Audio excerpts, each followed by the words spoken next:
Olha, gente, o presidente da Câmara dos Deputados, Arthur Lira, fez um discurso de despedida do comando da casa na sessão dessa quinta-feira. Lira deu declarações depois de ser homenageado por parlamentares tanto da oposição quanto da base governista. A gente separou um trecho, vamos lá.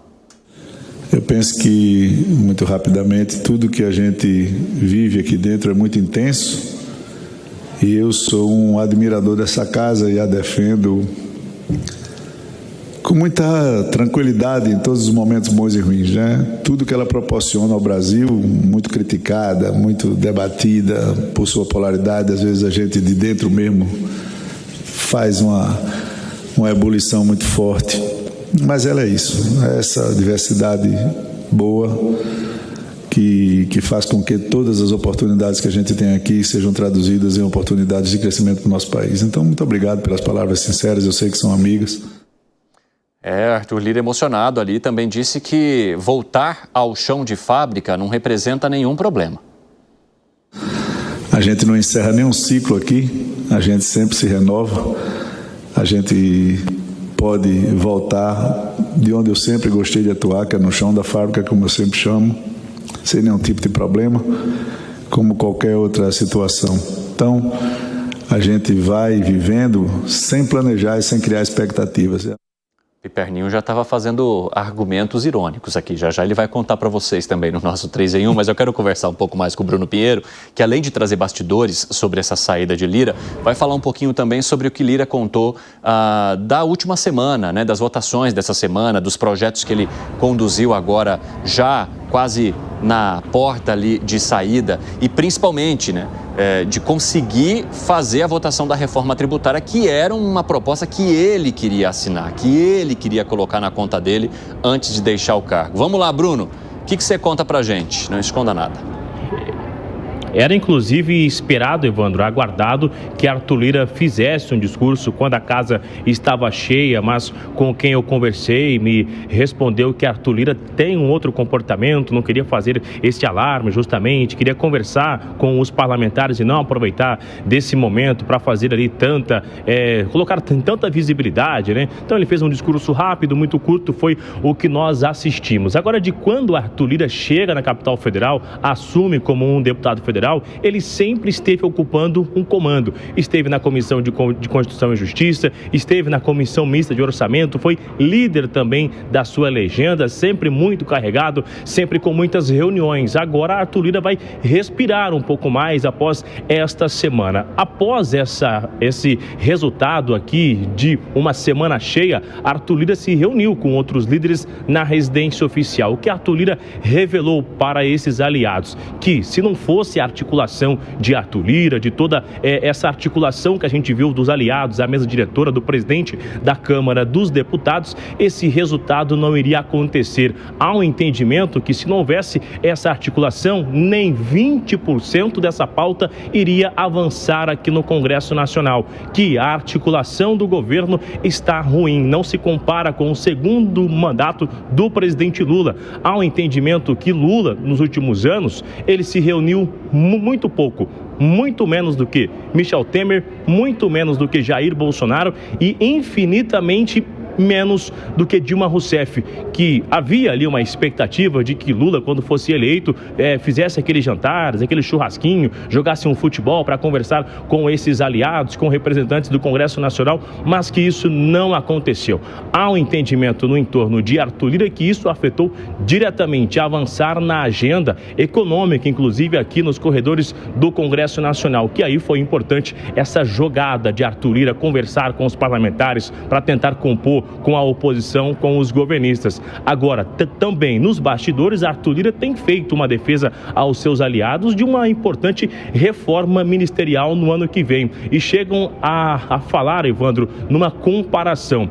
Existem legendas que são fiéis ao governo e que não tiveram espaço nos ministérios. E existem legendas que têm espaço nos ministérios e não são fiéis ao governo aqui dentro do Congresso Nacional. Há um outro entendimento que a legenda agenda do presidente Lula não tem nem 15% do resultado de votos aqui dentro do Congresso, mas que ocupa quase 80% de espaço na esplanada dos ministérios. Então, existe ali um sentimento que é necessário urgentemente uma reforma. Além disso, de conversar mais com os representantes, com o Congresso Nacional, que é necessário Lula se reunir mais, ele diretamente, não mandar recado, não usar os ministros, conversar diretamente com o Congresso para ajudar nessa articulação. E aí espera, inclusive, que Hugo Mota tenha o mesmo comportamento de Arthur Lira, de conseguir conversar com aliados do governo, com a oposição, mas não vai adiantar nada o Congresso avançar nessas conversas se Lula não fizer uma reforma ou não ter também um diálogo que vá diretamente atingir ou convencer os parlamentares do que é interesse do Palácio do Planalto. Evandro. Eita, Bruno Pinheiro, obrigado pelas informações e pelos bastidores, hein? Um ótimo trabalho aí para você. Já vamos jogar então essa história do Arthur Lira e tudo que ele representou e representa nessa saída aqui para os nossos comentaristas. Ô Zé Maria Trindade, você entende que haveria a necessidade de uma reforma ministerial, de fato, como aponta Arthur Lira? E pela maneira como ele coloca, nem haveria a necessidade, por exemplo, de um ministro como Alexandre Padilha, porque se o presidente da República tiver de fazer toda a articulação, para que ele contaria com ministros abaixo dele? Agora, 4h29, o pessoal da rádio vai para um rápido intervalo, daqui a pouco espero 6. Nas outras plataformas seguimos com a análise de Zé Maria. Vai lá. Olha, eu fiz essa mesma pergunta para 2 importantes líderes no Congresso Nacional. E um deles me deu uma resposta muito interessante. Ele disse que a resposta seria uma pergunta. É perguntar ao presidente Lula se ele quer esse governo desses 2 primeiros anos ou se ele quer fazer um governo diferente, mais, vamos dizer, proativo, mais integrado com o Congresso Nacional. E a expectativa é que esse segundo governo seja diferente. Mas o presidente Lula tem resistido em fazer reformas ministeriais. Me disse um aliado forte do presidente Lula, que se reúne com ele, de que foi conversar sobre isso e que ele muda de assunto. Quando insiste, ele fala, esse ministro esteve todos os dias lá me visitando enquanto eu estava preso. Este outro ministro me apoiou nos momentos mais difíceis. Este outro ministro aqui é um amigo de sempre. E ele saiu do Palácio do Planalto com a certeza de que Lula estava diferente politicamente. Não era o Lula pragmático político dos anos anteriores. Ou seja, ele guarda esta lealdade de uma forma até acima da atividade política que faz o agente político a fazer coisas que ele não queria, não emocional, mas na prática para salvar o governo. Então, essa resposta mostra que há necessidade, sim, de uma reforma ministerial, uma mudança na esplanada e uma tendência do presidente Lula em preservar o atual ministério e os aliados de sempre ali em volta dele no Palácio do Planalto. Haverá, sim, mudanças, mas a indicação é de que não será exatamente uma reforma ministerial como querem alguns aliados e uns futuros aliados do governo. Olha, Cine, o resumo é de que o presidente Lula montou esse governo para gerir, para administrar, e que agora ele tem que montar um governo para a política. É que 2026 está ali na esquina. Eu vi que você se manifestou aqui enquanto o Zé explicava o motivo de muitos ministros terem sido escolhidos. Ou amizades, ou gratidão por momentos difíceis do passado. Você acha que não faz muito sentido montar um ministério dessa maneira? Eu acredito que não. Eu vejo que a grande reclamação de Arthur Lira é que a emenda demora para chegar. O que Arthur Lira gostaria é uma espécie do que foi Ciro Nogueira durante o governo Bolsonaro, ou seja, ter a garantia que a emenda vai chegar e vai chegar rápido, que o acordo vai ser cumprido. E aí tem uma insatisfação, acredito eu, pessoal dele com o ministro Alexandre Padilha. Talvez no entendimento dele, se fosse um outro ministro, essa emenda chegaria mais rápido, mas não vejo que essa solução será resolvida, Evandro, com uma troca ministerial. Agora vamos falar um pouquinho da emoção de Arthur Lira ao sinalizar, a saída ali da cadeira da presidência. O Fábio Piperno, ele disse inclusive que não vê problema nenhum em voltar para o chão de fábrica, que é algo que ele sempre gostou de fazer. Te convenceu? Isso aí me lembra, por exemplo, é mais ou menos como você chegar e falar para um sindicalista que está lá no cargo dele, né, enfim, na direção de uma entidade. E aí estou falando tanto do empresarial quanto de trabalhador. O cara está lá há muitos anos e tal, e a partir de 1º de janeiro ele não vai mais ter esse cargo e vai ter que voltar para a labuta aí do dia a dia. Pergunta para ele se ele vai voltar felizão da vida e tal. Acho que não, né? Então, tudo bem, é do jogo, né? Esse tipo também de apelo demagógico aí, mas em relação ao que disse o Alan Gani, um detalhe que me chamou a atenção, e veja, eu não vou entrar no juízo de valor se eu concordo ou não com a forma de agir do Lira, mas é muito verdade isso aí. No período anterior, e o Lira, veja, ele foi presidente da Câmara 2 anos do governo Bolsonaro e 2 anos do governo Lula.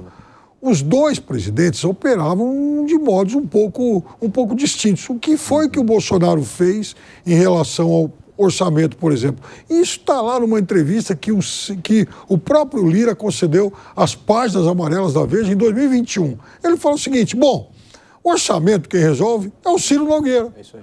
O Nogueira vai lá, você quiser. Ou seja, é natural que ele esperneie agora, né? Isso aí o repórter pergunta, mas e, por exemplo, o ministro Paulo Guedes? Não, o ministro Paulo Guedes ele vai liberar e tal o que o Ciro Nogueira determinar.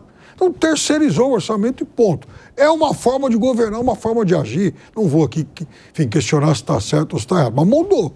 E talvez ele não tenha, e boa parte do Congresso não tenham se adaptado bem a essa outra forma, que, aliás, também não foi satisfatório para o presidente, que não gostou, por exemplo, de ter esses sócios, esses coadjuvantes com tanta força. Fala, Segré.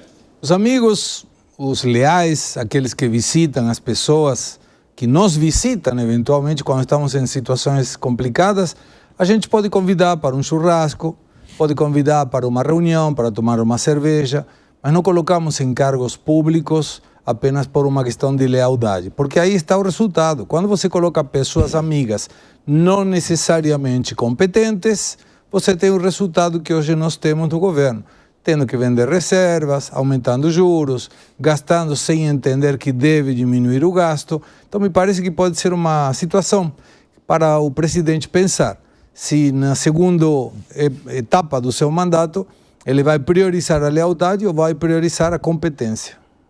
Agora, José Maria Trindade, eu queria falar um pouquinho sobre também a sucessão, sobre Hugo Motta, né? E aí eu quero entender de você se poderia haver de fato essa terceirização, ou seja, essa manutenção daquilo que é feito por Lira por aquele que vai sucedê-lo. Pois é, existe sempre esta intenção. Onde eu vi de uma maneira muito forte isso foi Eduardo Alves, que era presidente da Câmara, e outras pessoas mandavam. Eduardo Cunha mandava na presidência. Foi um presidente onde houve uma ação muito forte de outro. Mas é que, quando ele chega na presidência da Câmara dos Deputados, Hugo Motta vai entender o seu poder. Eu entendo que Arthur Lira fez um trabalho muito longo, ele batalhou muito para chegar à presidência da Câmara dos Deputados. Não foi assim de repente. E conseguiu uma liderança muito forte e ele terá, sim, um papel importante na próxima gestão, de qualquer maneira. Me dizem que ele pode ser, por exemplo, o presidente de uma frente parlamentar forte aí no Congresso Nacional, que são as novidades agora, né, que são as frentes parlamentares, pode ser ministro ou pode simplesmente presidir vamos dizer, um grande partido, uma grande federação partidária e continuar com a sua força. O certo é que ele encarnou a vontade média da Câmara dos Deputados. Não é fácil transformar um parlamentar, que queira ou não é um líder, em massa de manobra. Ninguém faz isso. E ele, ao liderar, ele reúne a vontade, a grande vontade da Câmara dos Deputados, e este é o segredo dele. Essa despedida, porque ele é humano, o poder seduz. Eu conheço aqui em Brasília uma coisa que eu chamo de síndrome da maçaneta. Como é que é isso? Um poderoso aqui, presidente da Câmara, e outros poderes, ele não toca em maçaneta. Quando ele chega numa porta, alguém vai lá e abre na frente. Chega no carro, alguém abre. Quando ele vai sair, abre o carro. Então ele fica terror de maçaneta. E é natural, é humano que ele, de repente, tenha que abrir a porta do próprio carro e a porta do seu próprio gabinete. Isso é terrível, viu, Ciro? Zé do céu, esse é o melhor exemplo para, de fato, ilustrar a vida de uma pessoa que chega ao poder aí em Brasília, né? A gente vê tanto essas imagens, mas é interessante quando você coloca isso dentro desse hábito, né? A pessoa sempre tem todos os lugares abertos para ela e passagem por onde ela quer. Ao voltar por chão de fábrica, talvez essas passagens não estejam tão liberadas assim. E a maçaneta de choque. Muito legal, Zé. Fala, Piperno. Essa analogia do Zé é excelente, né? Ilustra bem, porque você vê, o segredo até cochichou para o impulso, está meio vazio e tal, né? Realmente são poucos deputados, né? Acompanhando esse pronunciamento dele. E veja, a última grande sessão desse mandato do Arthur Lira foi ontem.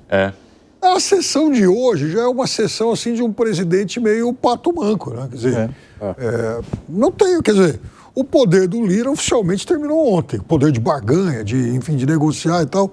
De hoje para frente é cumprir o período de férias até fazer a transição para o Hugo Mota. E dar tchau.